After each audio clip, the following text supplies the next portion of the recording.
They didn't whisper it. They never do. "Sir, you need to move. This section isn't for people like you." That was the first sentence thrown at me, sharp enough to cut through the soft jazz humming in the cabin, loud enough for half of first class to turn their heads. I remember blinking once, just once, still holding my paperback like maybe I'd misheard her. I hadn't.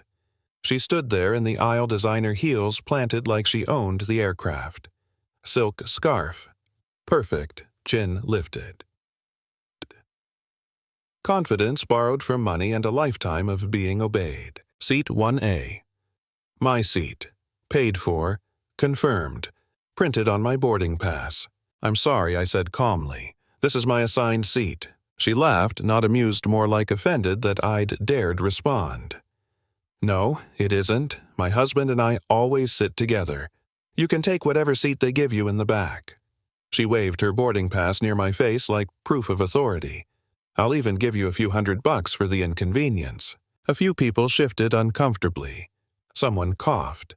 Someone else pretended to study the wine list like it was suddenly fascinating. I could feel it already, that familiar heat under my skin, the moment where you realize this isn't about seating, it's about belonging. "No," I said.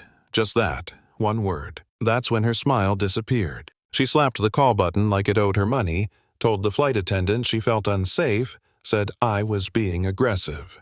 Aggressive. Me. Sitting down, book in hand, voice steady. I watched the attendant's eyes dart between us, saw the calculation happening in real time. Policy versus power. Fairness versus fear. A supervisor boarded a few minutes later. Tall guy, crisp uniform, tablet tucked under his arm. He listened to her first, of course. They always do. She talked fast, emotional practice, dropping words like status and threatened and lawsuit the way some people drop hints. When it was my turn, he barely nodded. "Sir, I'm going to need you to step off the plane." I smiled a little, not because it was funny, but because it was familiar. Why? Operational reasons. Such as, he sighed, already annoyed. "We need to accommodate a family." "I am a family," I said quietly, "and this is my seat." That's when his tone changed. Firmer. Louder. For the audience. "If you don't comply, we'll have security remove you." And just like that, I wasn't a customer anymore. I was a problem to be handled. 3 security contractors showed up. Big guys. Confident. The kind who confuse authority with force. One of them cracked his knuckles like this was entertainment. I told them I wasn't resisting, that I wasn't moving because I didn't need to. I hadn't broken a rule. They didn't care. Hands grabbed my jacket. Someone yanked my arm. My shoulder slammed into the seat. I heard gasps. Someone yelling, "Stop!" Felt my glasses slide off my face. They dragged me down the aisle while phones came out and voices rose, while the woman who started it all sat down in my seat with a satisfied look like she'd just corrected the natural order of things. They threw me onto the jet bridge floor. Threw me. No exaggeration. I hit hard, tasted blood, stared up at fluorescent lights and metal grating, wondering how this keeps happening in a country that swears it's past this. But here's the part they didn't expect. I didn't panic. I didn't scream. I didn't threaten. I made a phone call. "My name is Marcus Reed. I run a private investment firm you've never heard of unless you read SEC filings for fun. I dress casually because I like comfort. I fly commercial because I can. And that airline. The one that just dragged me off a plane. My firm owned a significant piece of it. Stock, bonds, credit facilities. Enough to matter. By the time that flight took off, my legal team was already awake. By the time it landed, videos were everywhere.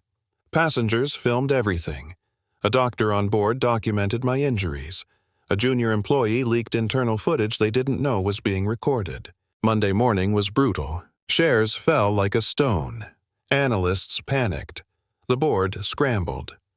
They tried calling me. I let it ring. Then I did something people still argue about. I pulled out. All of it. Every dollar. Every position. I called in debt. Froze credit. And suddenly, the airline that thought I didn't belong in first class couldn't afford jet fuel. People asked if I went too far. They said thousands of employees would suffer. They said it was just one incident. It wasn't one incident. It was a culture that made it possible. A system where a calm black man in a paid-for seat is treated as suspicious by default. A system that only understands consequences when they're expensive. 3 weeks later, the airline filed for bankruptcy. 6 months later, I bought the assets. Different name, different leadership, different rules. The flight attendant who tried to help me that night now trains every new hire on de-escalation and dignity. The doctor who spoke up runs our passenger safety program. The kid who filmed everything runs our social impact team and has more followers than the airline ever had loyal customers. And last month, flying one of our first routes, I watched a teenage boy hesitate at the entrance to first class. Same look I used to have. Same doubt.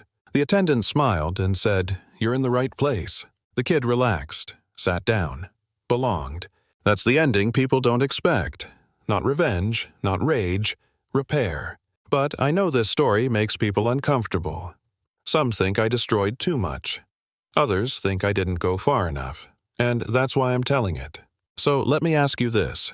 When someone is judged before they speak, removed before they resist, punished for existing in the wrong space, what's the right response? Silence, forgiveness, or consequences? Drop your thoughts in the comments. Argue with each other. Share your own stories. Because if we don't talk about this, it keeps happening. And next time, it might be someone who doesn't have the option to make that phone call.